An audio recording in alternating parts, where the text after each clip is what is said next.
간혹 만에 하나 생기는 AS가 생기는 거를 어떻게 처리할 것이냐, 이 책임감이 이 업체를 가늠하는 좀 기준이 되지 않을까. 저도 인테리어를 하고 싶은데 너무 어려워요. 유튜브만 해도 지금 인테리어 유튜브 채널이 인테리어 검색하면 한 50개가 넘게. 인테리어 하는 기간보다 영상 보고 있는 시간이 되거든요. 왜 이렇게 어렵나? 왜 이렇게 어렵나? 내가 생각할 때는 이게 우리가 인생을 살면서 생각보다 많이 겪는 일이 아니다. 핸드폰도 우리도 2년에 한 번씩 교체하잖아. 그리고 자동차도 7년에 한 번 정도? 뭐 많이 타면은 뭐 10년에 한 번 교체하는데, 인테리어는 살아가면서 한국인 평균으로 내가 만났던 고객분들은 보통 2번 하시나? 적게 하면 1번, 많이 해야 2번, 3번씩 하는 분들은 거의 없는 것 같고, 그렇다 보니까 기준이 없어서 어렵다. 나는 그렇게 생각해. 부 대표님은 무조건 하셨어요. 저는 1번 했죠. 부 대표님도 지금까지 인테리어 한 번밖에 안 하셨죠? 자동차 같은 거는 이제 제조사가 망하지를 않고 모델만 바뀌니까 이 모델만 보고 결정하면은 내가 어떤 신뢰가 있는데, 인테리어는 트렌드가 바뀌어가지고 옛날에 유행했던 게 지금이 유행이 아닐 수도 있고, 그때 좀 썼던 자재가 지금이 통용되지 않고, 시대의 변화상을 인테리어 디자인이 반영을 하는데, 아까 얘기했죠. 주기가 너무 길다. 내가 20년마다 한 번씩 하는데 20년 전을 기준으로 삼기가 어렵다. 그래서 난 더 어려운 것 같아요. 업체가 너무 솔직히 많아져서 기분이 좋은 점도 있기는 한데 너무 많이 알아서 또 거기서 너무 고민이 이 건설산업연구원에 따르면 작년에 인테리어 시장의 총 규모가 37조를 돌파했다고 해요. 이게 40조까지 전망한다고 발표를 했던데, 수도권 인테리어 업체가 몇 개 같아요? 몇 개 같아요? EPD? 2,000개. 여기는 그 마케터님은? 맞지? 정확한 수치를 뭔가 대본이 있는 듯한? 맞아요. 이게 4,400개가 넘어간다고 하고요. 주기도 너무 긴데 내가 경험도 짧아. 근데 업체는 너무 많아. 그러다 보니까 이 내가 기준을 삼기가 너무 어렵다. 그래서 인테리어가 어려운 거 아닐까요? 전적을 하나하나 다루는 일이잖아요. 평범하게 직장을 다니는 사람이 왜 인테리어 업체는 왜 정형화된 양식이 없는가, 그런 이유가 왜 생길까? 이게 결혼해보신 분들은 아는데, 스드메라는 단어가 있죠. 스튜디오, 드레스, 메이크업, 이거 이제 축약한 단어잖아요. 그래서 보통 그 세 가지의 그 행위들을 같이 이렇게 동행하면서 셀렉해주고 결정해주는 사람들이 이제 플래너라고 하죠. 웨딩 플래너. 그것처럼 인테리어 디자이너들도 이 13가지의 공정들에서 거기 들어가는 자재들을 잘 골라주고 하자가 없도록 꼼꼼하게 시공해주는 게 인테리어 디자이너의 역할인데, 이 기준이라는 게 모호하다 보니까 내가 어떤 자재를 어떻게 쓰는데 이제 이 금액이 맞는지에 대한 기준이 없다. 그래서 그게 더 어려운 것 같고, 이 집이 우리나라에 있는 아파트뿐만 아니고 모든 주택의 형태가 상이하다 보니까 기준을 삼기가 어렵다. 문의 형태를 결정하는데 어느 업체는 뭐 60만 원이고 어느 업체는 120만 원이고, 거기에서 자재가 또 뭐 이탈리아 도어를 쓰면은 뭐 300만 원이고, 이런 식이다 보니까 이걸 내가 이게 맞나 틀린가, 이런 기준을 삼기가 더 어려운 것 같아요. 견적 받는다고 끝이 아닌데, 제가 받아본 견적서는 올라가는 경우는 있는데 내려가는 경우는 없어요. 원래 다 그래요. 항상 보면은 견적서라는 거는 단체 내려갈 줄을 모릅니다. 올라가면 내려가지가 않는다. 근데 추가금에 대해서 어때요? 추가금 너무 어렵죠. 왜냐하면은 공사를 하면서 여러 가지 변수에 있어서 나오는 상황은 저는 어쩔 수 없다고 생각해요. 왜냐하면은 뭐 인테리어 디자이너도 신이 아닌 이상 구조체를 철거해 봤는데 누수의 흔적을 발견했거나 아니면 크랙이 있거나 뭐 타 세대에서 넘어오는 피해 같은 것들을 이게 뭔가 마감재가 덮여져 있는 상황에서는 체킹이 안 되는데, 그런 상황에 있어서 발생하는 거는 저는 어쩔 수 없다고 보는 주의이고요. 그 외에 자재성이나 아니면은 그 외에 레이아웃이 공사 중간에 변동되거나 그런 부분에서 있어서는 업체마다 조금 전략적으로 좀 가져가는 업체도 있는 것 같고, 이게 내가 신뢰를 한다는 게 맨 처음 예를 들어서 1억 원 공사를 진행했다. 그럼 공사 끝날 때까지 1억 원이야. 그러면 내가 그래도 공사를 잘했구나. 내가 내 예산 안에 들어왔구나. 이렇게 생각할 텐데, 나는 1억 원으로 계약했는데 마감 때는 추가금이 8천만 원이야. 1억 8천에 마감했어. 그럼 이게 뭔가 집은 예쁘고 내 마음대로 됐고 업체도 굉장히 디자인 잘한 것 같지만 뭔가 이게 맞나? 이렇게 싶은 거지. 8천만 원이 예산이 초과됐으니까 이런 것도 참 고민하게 되는 포인트인 것 같아요. 열화상 카메라 같은 거를 써서 뭐 단열이 제대로 되어 있는지, 난방관이 꼼꼼하게 돌아가 있는지, 그런 것들을 확인해 보는 거는 가능한데 이 육안으로서는 한계가 있죠. 뜯어보기 전에는 다 알 수가 없다. 업체 잘못 고르면 생기는 문제도 진짜 만만치 않잖아요. 어떤 게 있을까? 이상하게 못 맞추죠. 최악이죠. 한 사람이 온다는 건 교보문고에 걸려있던 건데 한 사람이 온다는 건 그 사람의 일생이 온다는 거다. 이 표현처럼 이사를 한다는 거는 내 인생이 송두리째 옮겨오는 건데, 이 이사할 때 보통 우리가 잔금 치러서 오잖아요. 그 전집에서 잔금을 치러서 이 집에 넣거나 전세금을 받아서 이렇게 넣어가지고 오는 경우가 이제 이사인데, 그 일정 못 맞추면 첫 번째로 부동산 문제 생겨. 가구 가전 못 맞춰서 배상지원금 내야 돼. 거기서 오는 스트레스가 생각보다 굉장합니다. 입주를 해놓고 공사를 계속해야 된다는 거는, 이 분진과 소음을 내가 일상생활에서 맞이하면서 그걸 살아간다는 거는 여러분들이 생각하기에도 이건 상상 초월이라 보시면 될 것 같아요. 제일 많이 생기는 문제는 AS도 많죠. 왜냐면은 사람이 모두 하는 일이다 보니까 완벽하게 꼼꼼하게 검수를 한다고 해도 자잘한 하자나 AS는 생길 수 있다고 봐요. 물론 제가 이렇게 좀 편하게 표현하는 거는, 우리도 공사를 100% 지향하고는 있지만 간혹 만에 하나 생기는 AS가 생기는 거를 어떻게 처리할 것이냐, 이 책임감이 이 업체를 가늠하는 좀 기준이 되지 않을까. 이 책임을 회피하고 도망 다니고 전화 안 받고 이렇게 되면은 그때부터는 굉장히 큰 문제가 좀 생기는 것 같아요. 대표님 직접 조명도 갈아주고 하시잖아요. 아, 그쵸. 3년 지난 고객님한테. 이게 보통 이제 우리가 AS 기간을 저희 계약 약관에도 1년을 보통 잡아놨는데, 이게 지나더라도 제조사 하자라던가 우리가 잘못된 부분에 있어서는 저는 그런 거는 뭐 흔쾌히 누수가 터진다.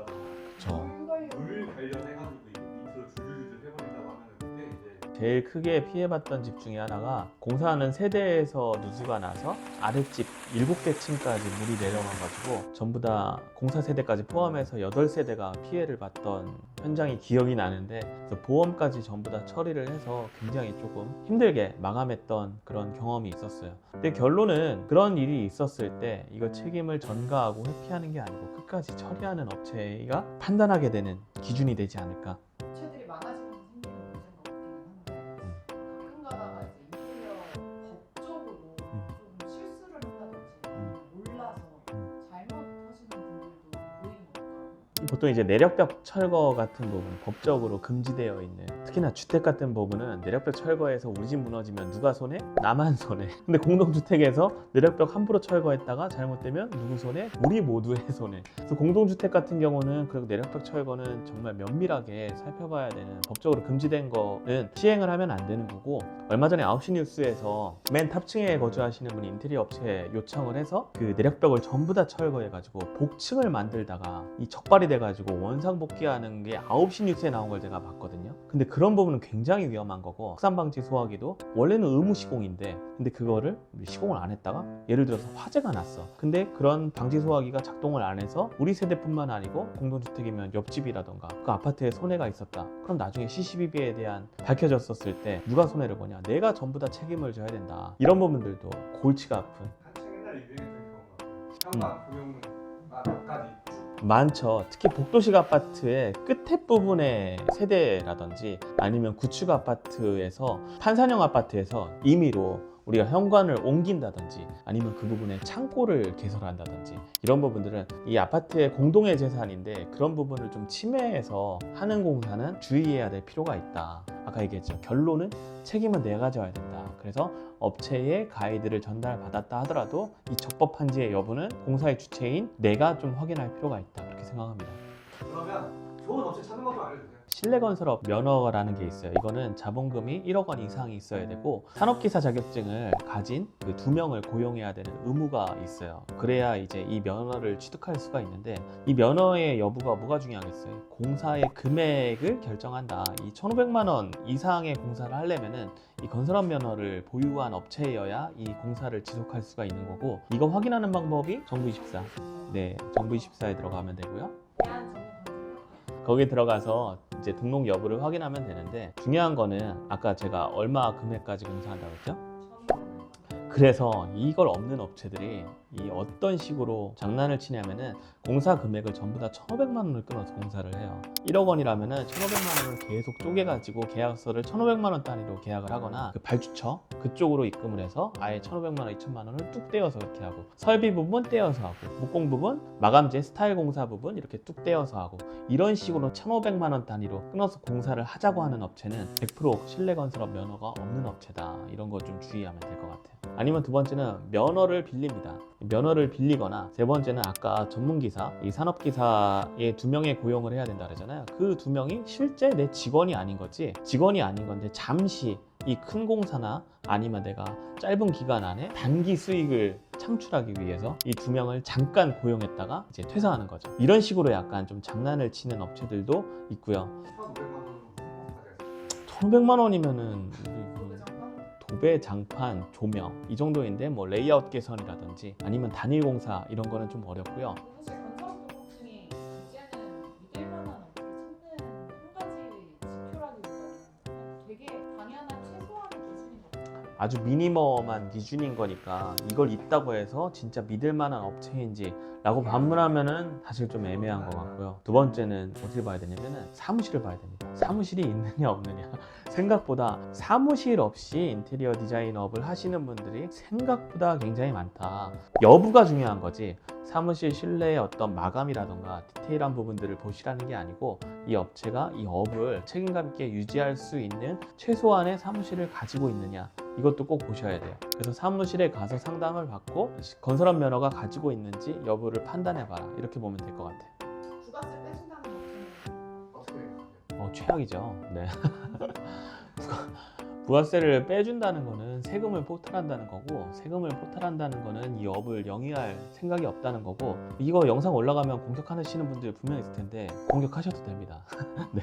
사실 세금은 업체가 이 착복하거나 손익으로 들어가는 금액이 아니고 클라이언트가 내야 될 납부할 세금을 대납해주는 형태인 것 뿐이거든요. 왜냐하면 우리가 고용되어 있는 디자이너나 거기에서 같이 일하고 있는 저희 협력사, 직원, 기술자분들, 이 부분들도 전부 다 저희가 인건비와 그 거래처 등록을 하고 세금계산서 발행을 하기 때문에 부가세를 뺀다는 거는, 이거는 내가 그냥 포탈을 하겠다, 내가 세금을 면피하겠다, 이렇게 얘기하는 거고, 지금 당장은 이게 드러나지 않아서 내가 일순간에 뭐 1,000만 원의 약간의 어떤 이득을 봤다 이렇게 한다 하더라도 나중에 국세청에서 꼭 연락 옵니다. 그렇기 때문에 부가세를 빼준다는 업체는, 먼저 제안하는 업체는 이것도 믿고 걸으시는 게 좋을 것 같아요. 이거 공격당할 것 같은데. 악플도 준영 프로는 밝은 미래가 있지. 저는 이제 살아갈 날이 괴로움과 외로움과 손가락질과 그 포트폴리오 많이 보죠. 네. 제가 여기 좀 궁금했던 게 하나 있는데, 부대표님이 만약에 인테리어를 한다, 업체 사무실 맡긴다, 그러니까 어떤 채널에 포트폴리오를 좀 봤어요? 여기서 이제 이사님의 나이대가 있어요. 동동이 지금 흔들려고 했는데 여기다 하나만 볼 수 있다. 저는 틱톡을 봅니다.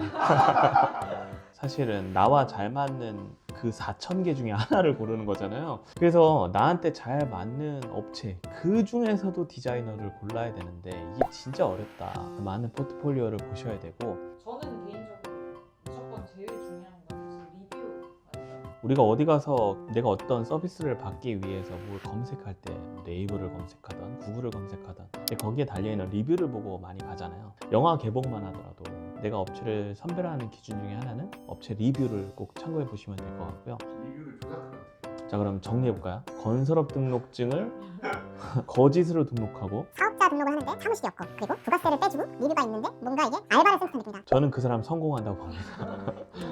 그 정도 노력이면은 그 사람은 이걸 다 등록해서 할 정도의 그 어떤 인물이 된다. 오늘 우리 얘기했던 5가지 기준, 이렇게 그걸로 좀 선별하면서 좋은 인테리어 계획하시는데 우리가 도움 됐으면 좋겠어요. 진짜 하고 싶은 말은 이렇게 따로 있지 않아요? 어떤 거요? 저희와 뭘 모르겠어요. 하시죠. 뭐 홈루댄스 하면 더 좋고요. 연락 주시면 더 좋고. 근데 나한테 맞는지가 진짜 중요한 것 같아요. 아까 맞춤복을 잘 재단하고 끝까지 소매가 터지더라도 AS 해줄 수 있고, 그리고 나중에도 맞출 수 있도록 그 업체가 망하지 않도록 해주는 나한테 맞는 맞춤 정장집이 필요하다. 여기까지.